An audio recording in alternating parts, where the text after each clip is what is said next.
Hello, and welcome to Forbidden Knowledge. My name is Nathaniel Hoytmacher, and I will be your host. This is Season 1, Episode 1, and we will be talking about the overview of the initiate's journey and/or path. Before I get into that, though, I want to make sure that you've all listened to Episode 0, which gives the general formulaic understanding of how each of these episodes as well as series is going to unfold and what to expect from the podcast as a whole. I also want to remind people that each episode builds upon itself, and please go in order and do not skip around, because you might miss important information that ties all the rest of it together. With that in mind, we will now continue on with the main program for today. In ancient time periods, there used to be these things called mystery schools. Many of us are maybe never heard of it. Some of us know some things of it and have heard the idea behind it. And so I will be covering kind of what this is, what was expected of the potential neophyte that would become an initiate later on. And we will be going into these basic overview and steps of what was required prior to even beginning to be initiated into anything at all. Some of the schools that people might be familiar with would be the Elysian Mystery traditions. You might be even something to know of the Mithric ones or any of the other ones that have to do with ancient Egypt, perhaps. And maybe even ancient Sumeria, but they were all over the world. They weren't in just these places that I mentioned. And they still exist even to this day, although they are not as open and prevalent as they once were. And it doesn't really matter whether you are somebody who believes in spirituality or not, you can still gain a lot of wisdom on how to live life properly based upon the journey that is set forth for the initiates in order to make it so that way they can move on to higher levels of understanding with it. So the first thing is, regardless of what mystery school, regardless of what someone believed in something, regardless of what time period, even to this day, most mystery school traditions then and now never allowed anybody to partake in their sessions and even begin the level of candidacy if they did not believe in a higher power. And the reason for this was very obvious. It has to do with the fact that if you thought that human beings were the highest power that there was on this planet and in this world, and then the universe in general, that it made it so that way this person believed that they were the arbiter of truth, and that truth did not exist, which is quite contrary to what the entirety of what the mystery school traditions were about, and why they were important for things with it.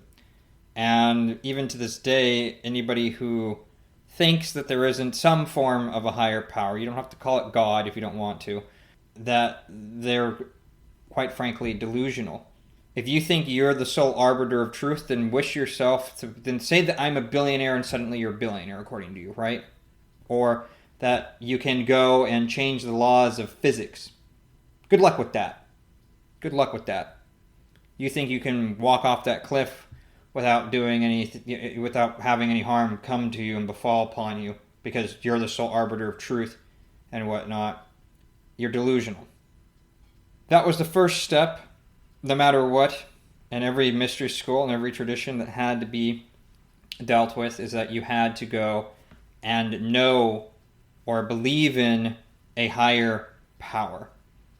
Without this belief that there was something greater than yourself out there, there was no point to any of this stuff. If you think that that's the case for you as well, that there's nothing bigger out there and then I don't know what to tell you other than that you really need to do some soul searching, because it's just not even close to the parameters of truth and whatnot, and you're not being honest with yourself, which takes us to the next stage of things, which is the person had to learn how to be completely honest. Without this step, being honest with themselves especially, they had to stop lying to themselves about themselves, and stop lying to themselves about themselves to other people in the world around them. You couldn't go any further in the initiate's tradition. Why? Because then you were never going to be able to figure out what was real and what wasn't real. You weren't going to make any progress on anything.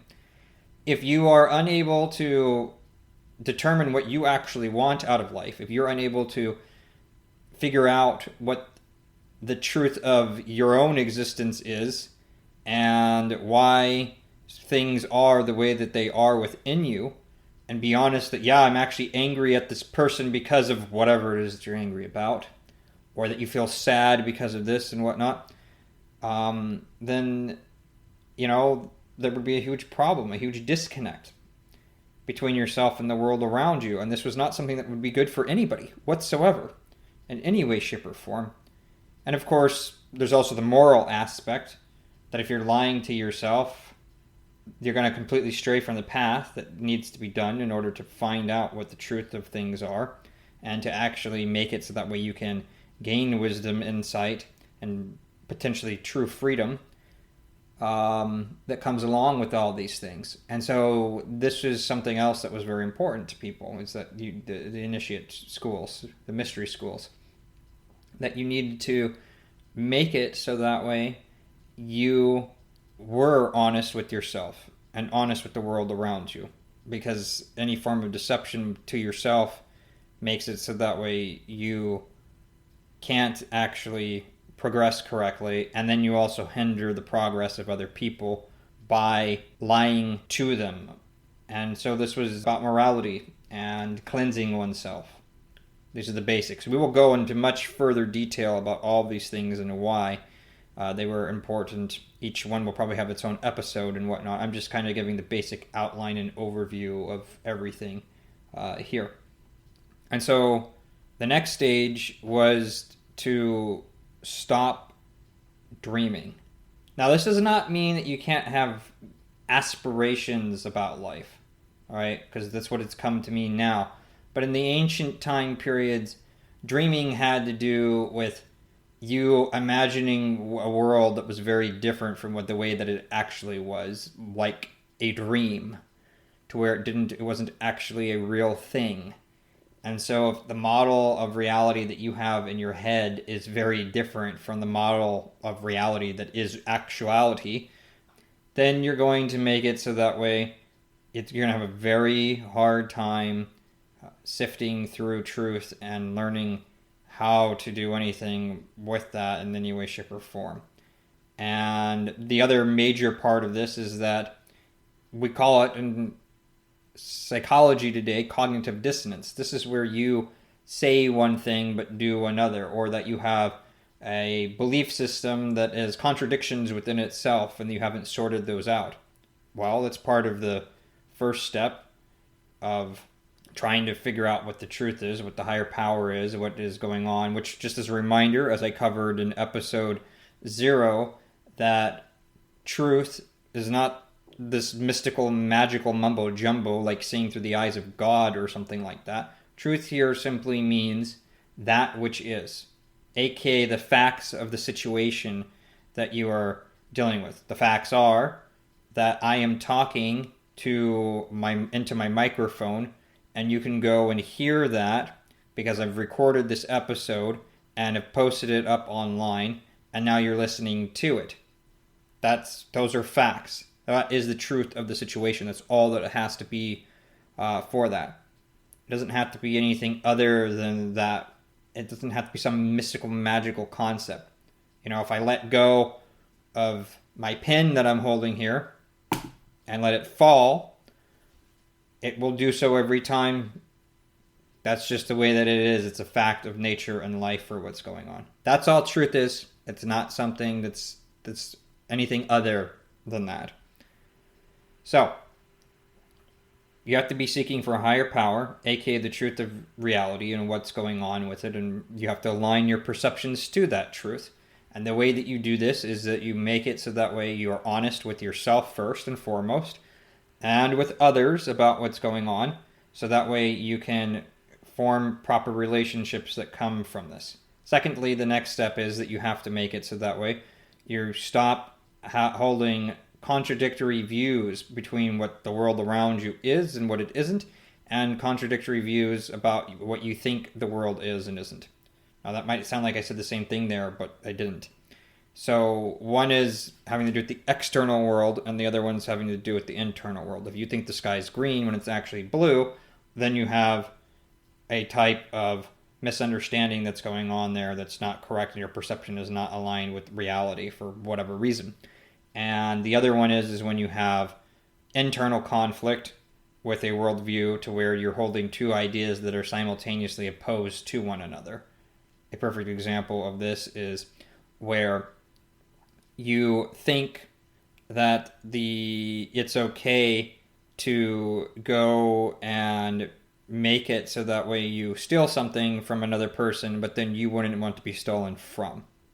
You can't have it both ways. It's either okay for people to steal or it's not okay for people to steal. It doesn't matter what the circumstances are that has to do with this. And so this is what we're talking about here when it comes to the cognitive dissonance of things. That psychology uses that term today, and for what it means is that you have an internal set of beliefs, that are in contradiction to one another. You can't have both. Only one or the other is true, or maybe none of them are true, but they can't go together is the point.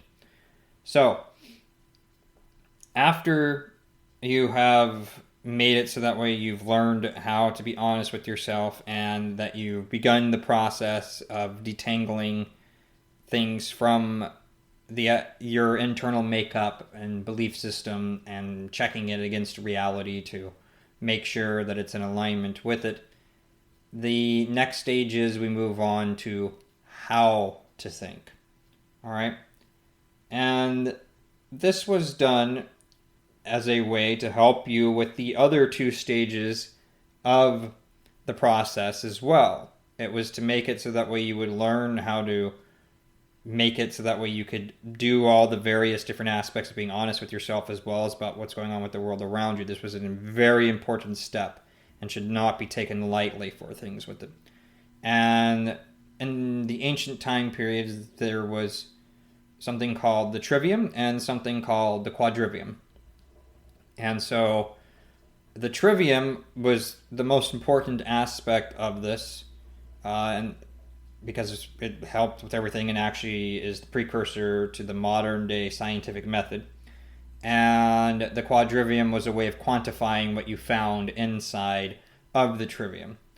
And so basically, to be very brief about the summation of what is going on here in terms of how the trivium worked, the first stage is you would go and gather any and all facts that were pertinent to whatever topic that you were interested in knowing about. So it could be, knowing any particular topic of study today, such as chemistry or biology or mathematics or history, or it could be making it so that way you know how all the facts pertaining to how to build a chair or to make butter or whatever the deal is. It doesn't make any difference for it. The first step of everything is it's not, and this isn't just about technical knowledge, it's also about your life. So it could be, gaining all the facts that you have about yourself and how you feel about a particular thing and what's important to you and why it's important to you and all these other things too. And making sure that that's a huge part of what's going on, because this is ultimately about the knowledge of the self, of course, as well as the world around you, the microcosm and the macrocosm. And so when you put all of these things combined with it, you would gather all the facts, regard for whatever thing that it is, and that would be what's called the grammar stage in classical time period. We might use it if you're using modern computing understanding of things, the inputting stage, where you put things into the information system for it to determine what needs to be done and what not to be done with that. And then you would make it so that way you could also call it knowledge, just general knowledge. Those are the three main ways for doing it. That's the esoteric version of it. And then the next stage would be the processing stage in modern computing. This would be the understanding stage. And this would be the rhetoric stage and the other traditions for what was going on there. And this is where you are taught to weed out any logical inconsistencies that are happening in order to make it so that way you can go and have a truth discovery mechanism, And so this makes it so that way you would take all the facts, and then what are believed to be facts sometimes, and then you would see if there's any contradictions between them. You would also take out things that have to do with like poor arguments, like ad hominem attacks as an example. We'll go into more of this in detail later on. But you would just go and make it so that way you would have this filtration process of determining what truth is. And then from there, you would go and move on to the next stage, which would be the output. This would also be understanding stage and the esoteric. And this would also be... I'm sorry, I misspoke earlier. The next stage in the classical way of looking at things is actually the logic stage. This is where you're taught the various different forms of logic, as well as logical inconsistencies. And then the final output stage is the rhetoric. And so this is how our entire world is built, from the information that we have on hand about any particular given subject. How we are able to process that information or not, which also could be, instead of having knowledge, you're ignorant of a particular topic.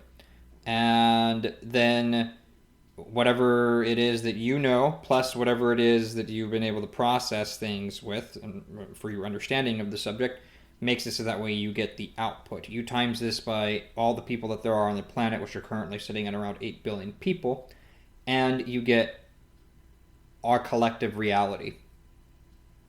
This is how our entire world is built. And this is also why every tyrant, every dictator in the history of mankind targets the first stage. We know this as censorship. All right? And this is why anybody who thinks that we shouldn't have free speech, doesn't matter whether it's because of so-called hate speech or for whatever reason that's going on with it, you're following in the same footsteps as Hitler and other people that were terrible despots like him, and it is not a good idea to make it so that way people aren't allowed to have access to information regardless of the reasoning for what it is, because any form of censorship, including self-censorship, leads to us living in a delusional reality and makes it so that way people make poor mistakes and choices that create a bad outcome for everybody involved. This is why tyrants have done and gone after this stage from the beginning, because it makes it so that way every single person that has done this doesn't have access to it. The other thing they do is try to dissuade you from looking into it too. Oh, you don't have time for that. Oh, that's evil, or whatever it is that they tell you to do with it and whatnot. That's why they put these barriers into place, because if you are ignorant of it, then congratulations, you can never come to the correct answer and the correct conclusion on things. And they know that, which is why they target this stage. So that was a little more in depth than I wanted to go into right now, but that's okay. We'll continue on with the show. Next, we have living in the present moment. Living in the present moment is very important because this makes it so that way this is the only place where we can actually have any change occur. If you're thinking about the past, then you're stuck in the past. If you're thinking about the future, then you're thinking about the future. The past is gone, you can't change anything about it, and the future has yet to happen, therefore you can't do anything about it either for what's going on when you're thinking about it. The only thing you can do is live in the present moment. Now, to be clear, I'm not saying don't plan for your future because that's ridiculous. What I'm saying is that we need to be smart with this and live in the present moment as much as possible rather than allowing our past to dictate how our future is going to go. A perfect example of this is if I'm driving my car, I need the technical knowledge and wherewithal in order to understand how to manually operate the vehicle. But the moment I'm done driving the vehicle, there's nothing else for me to do with that knowledge, and I drop it and I let it go and I put it down and I move on with my life because I don't need it at this present moment. This is the same idea and concept for when it comes to living in the present moment and being truly in it when it comes to our own understanding of ourselves and the past actions that we've done and whatnot. And unless there's a reason to be thinking about the past that is important for what's happening right now, then there is no need to bring it up. And we're just wasting our time and spending our precious energy on other things that need, instead of spending our precious time and energy on other things that are more important. And if I'm talking about a story here with you, because the story is relevant to what the point I'm trying to make, then that's a perfectly legitimate reason for doing it, because I'm actually being in the present moment. On the flip side of things, if I am talking about some future events and speculating about future events that have nothing to do with anything I'm working on at the moment, and I'm just there and it's causing me worry and all of that, well, that's the problem. You're just making it so that way you're making yourself go in a tizzy about things. So, none of these actually help you, for the most part. And no matter what you're doing, any way you look at it, you're living in the present moment anyway. It's just a matter of how nice the present moment's going to be. And the best way to live the best in the present moment is to commit to it rather than thinking about the past or the future. And then, of course, the next stage of this is you need to activate the physical body. I hope this one will be relatively obvious for why this is the case for it. You want to be in the best possible health that you can be. If you're not in good health, then you don't have anything, and it makes it so that way you cannot accomplish your goals in any way, shape, or form. And they wanted people to be healthy in order to achieve their goals, and therefore you have to, have a certain level of proper diet and exercise. You need to make it so that we are able to think clearly, and certain foods that you eat that are bad for you cloud your judgment and cloud your understanding of things. And so they also, viewed the body as the temple, so to speak, in ancient time periods, and they wanted to make it so that way you lived the best possible life and that your consciousness was at the highest level possible. Your thinking abilities were able to, the intellect was intact, and all these other things that go along with that. And that's why having the physical body and making sure that you do that and having good health is important, because you want to be able to realize your goals and bring them down into reality as well. And then, of course, part of the initiations in ancient times were very difficult on the body, and you need to have a healthy body in order for you to go through the actual initiation processes. That'll be talked about later, of course. And so that is another aspect of this that needs to be done with it. Now, a final one that's not really talked about in the mystery traditions and or things as an actual step that needs to be done, is what I call true care. This is where you have a yearning desire to actually want to better yourself and the world around you, and that you care about you yourself and the results that you get, that you care about other people, and that you want to do the best possible for yourself and therefore make this place better, the world we all live in together better. And so these were the various different ideas and steps that needed to be done. So to sum up, you need to have where you believe in a higher power, or that you realize that humanity is not the ultimate authority on things with it, and that you're out there to seek truth. Number 2 is that you need to make it so that way you stop lying, especially to yourself, because this leads to a multitude of problems with the understanding of who you are and what you are and what your purpose is here, as well as to make it so that way you don't delude others and lead them astray and in the wrong direction for things, for themselves. Number 3 is to make it so that way you stop dreaming, aka cognitive dissonance in modern parlance with modern psychology. This is where you make it so that way you're not disconnected from the reality around you by thinking the world is one way when it's not, or by having logical inconsistencies and contradictions within yourself. Number 3 was learning how to weed out these things and how to be more honest with yourself and the world around you by learning how to think via the trivium method. I know we said there was also the quadrivium method, which I did not really touch on much. We'll save that for another time. And then the next stage of things was to make it so that way we live in the present moment as much as possible.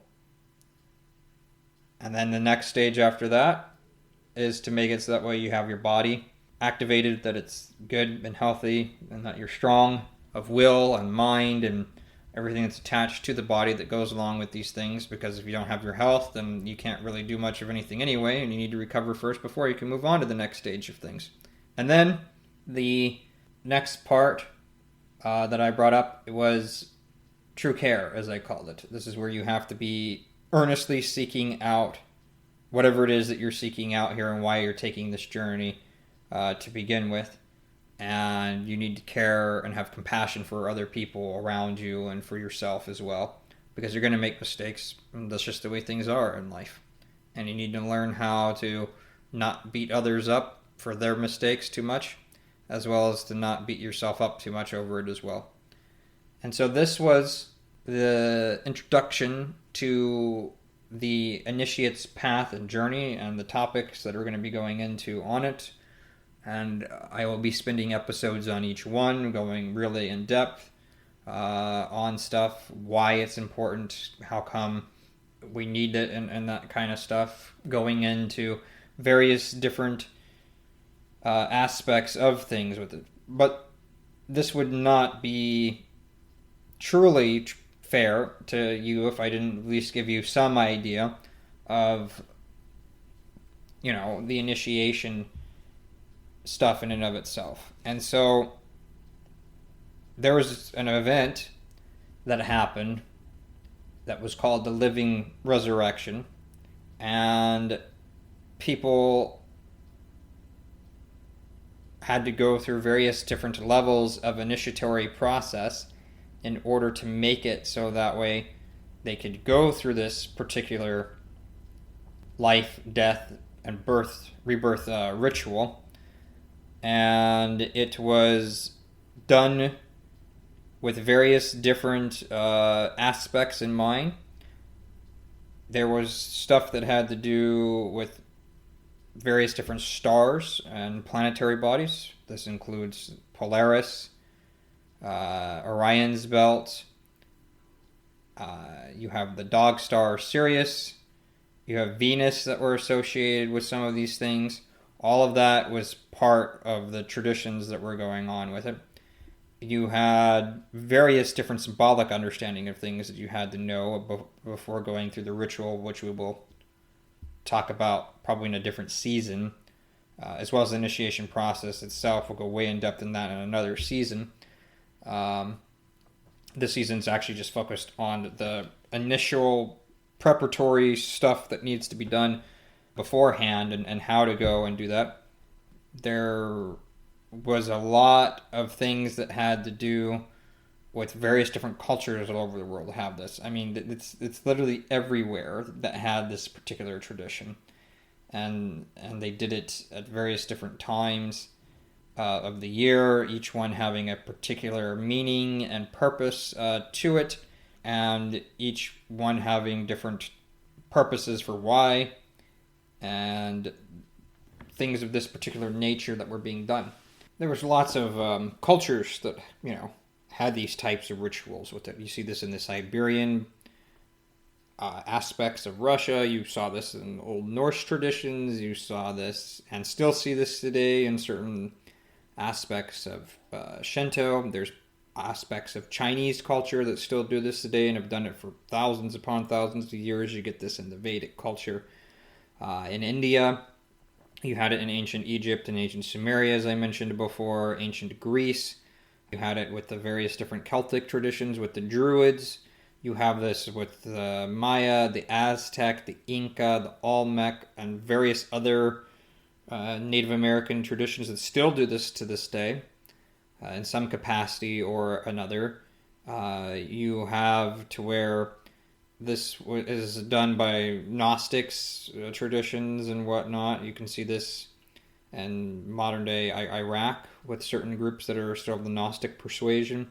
The point is that this tradition was everywhere, and that it still even exists to this day, and it is still done in various different ways today. It has not died out as many people think that it has.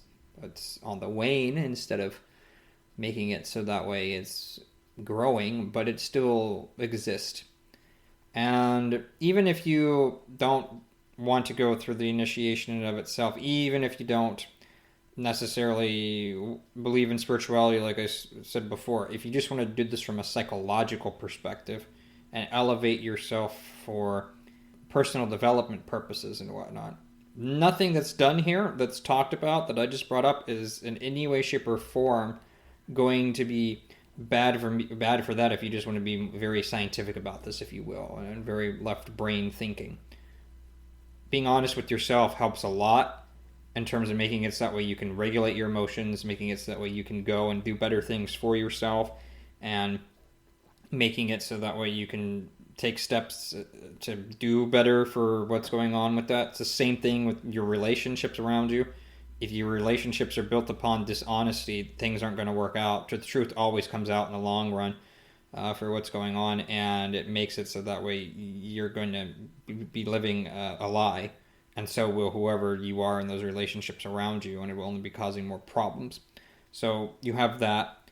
Then, of course, if you learn how to live in reality and move from fact to fact to fact within yourself as well as the external world around you, that's only going to lead to better outcomes for you in every decision that you make, ranging from personal relationships to business related stuff and everything else in between.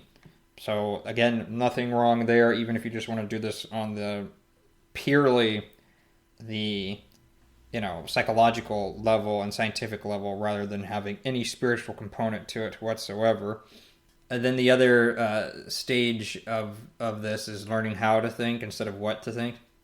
Again, nothing there is going to be any problematic for you. You can learn how other people lie, how there's other frauds and deceptions that are out there, weed out logical inconsistencies within yourself, and just become a better thinker to help you make better choices and decisions, all going to be beneficial for your life. And then, of course, you have living in the present moment. How many hours have been spent wasting on things that happened in the past that you can't do anything about and can't change, or about the future or worrying that never came into being?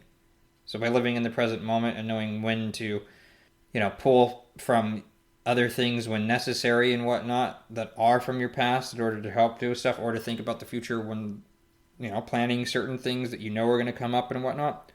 If you know how to balance that act and make it so you do it the best you can and whatnot, you're going to get way more time back for yourself. And then, of course, activating the physical body.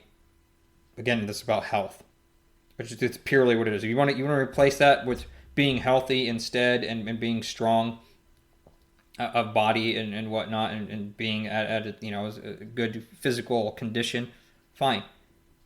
There's nothing wrong with that and is actually part of that. You need to have your boots on the ground, so to speak, and make it so you actually can accomplish your goals, which is very important. So again, nothing wrong with that there. And then if you want to talk about true care, as I call it, and whatnot, you have to care about whatever you're doing. If you don't care with it, you're not going to give your best effort. And it's not going to do anything that's going that way for it. And so this is going to be beneficial to you. You know, maybe you put in 30%, 40% of your efforts in this stuff because you don't really care one way or another. So that's what true care is about. Is if you care about your relationships, like truly care about them, then you're going to take care of them properly. You're going to make it so that way they function to the highest level that you can, and you're going to give it your all. This is what you want for all aspects of things, to make it so that way things that are really important to you is what you focus on, and that you bring your A game and you give it your 100%. Again, it doesn't matter whether you want to look at this from a scientific / psychological perspective or from a spiritual perspective. That's going to benefit you no matter how you look at it. So, this has been the overview of what I'm going to be talking about for the rest of this season. I'm going to be going into these 7 ideas and why more, and trying to make it so that way it can be beneficial to everybody on this particular side of things, and really hone in on what these are and the importance of them, and making it so that way we can get the benefits from it no matter what purpose we're using them for. Thank you for your time and consideration. And if these episodes are being beneficial to you, then please make it so that way you subscribe to the podcast and visit the website where you can get a free gift that goes over these particular things in a PDF form, so that way you can have it easier for yourself to make it so that way you know what's going on all the time and can follow along much more easily. I'm Nathaniel Hoytmacher. Thank you for listening to Forbidden Knowledge, Episode 1.